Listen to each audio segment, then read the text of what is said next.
Hello everyone, my name is Raven, and for today's video I'm going to show you the way I make a banishing anointing oil. Anointing oil is an oil that is used to anoint items like candles, spell bags, jewelry, clothes, puppets, mirrors, and so on. This oil is skin safe, so before you use any herbs, please make sure that they are skin safe and you don't use any poisonous herbs. So I'm going to use a recycled glass jar. I would not use plastic containers because plastic leach chemicals when exposed to sun, so I will avoid those, but I guess you could use plastic containers if you prefer to.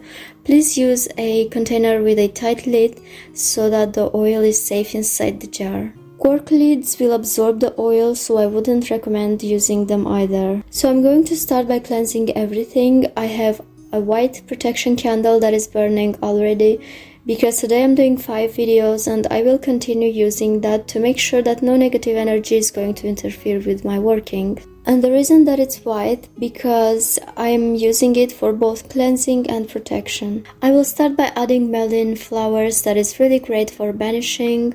Then I have Angelica Root that everyone loves so much. Hyssop is also a great herb to use for banishing workings. Of course, I cannot do this oil without black pepper that is really great for banishing and getting rid of negative energies and obstacles. Bay leaves are also used in banishing workings. I'm going to use Lilac, Cedar, and Clove oil that are really great for banishing workings as well. All the oils that I'm using are not essential oils. They are made to be used on the skin, so if you use essential oils, please make sure you know how to dilute them. So you want to add 1 part of herbs and 2 parts of oil. In my last video where I made anointing oil for confidence, I had a very small jar and I accidentally filled it with too much herbs, because I'm not used to those small bottles and I accidentally filled the bottle with too much herbs. But you definitely should add less herbs and more carrier oil.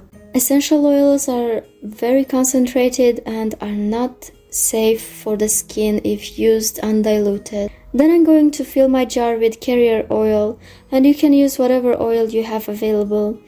I have grapeseed oil because I use it a lot and it is a very light oil and have no strong smell to it. Olive oil is going to be heavier. You can use sunflower oil or whatever oil you have on hand. So a carrier oil can be used with a specific intention, but you don't have to. So you can charge all the herbs while you are adding them, or simply add them into the jar and then charge them all together. I already mentioned how you charge herbs in my previous videos when I made the protection spell jar and confidence anointing oil.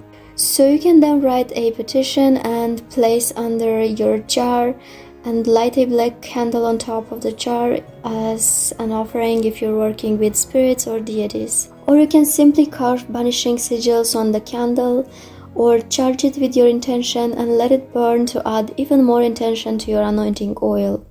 The candle don't have to be on top. You can also place it near the jar. It will not change anything.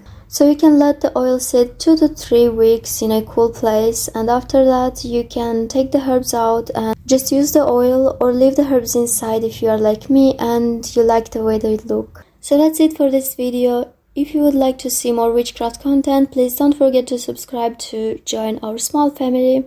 If you have any video ideas, please let me know and I will see you in my next video.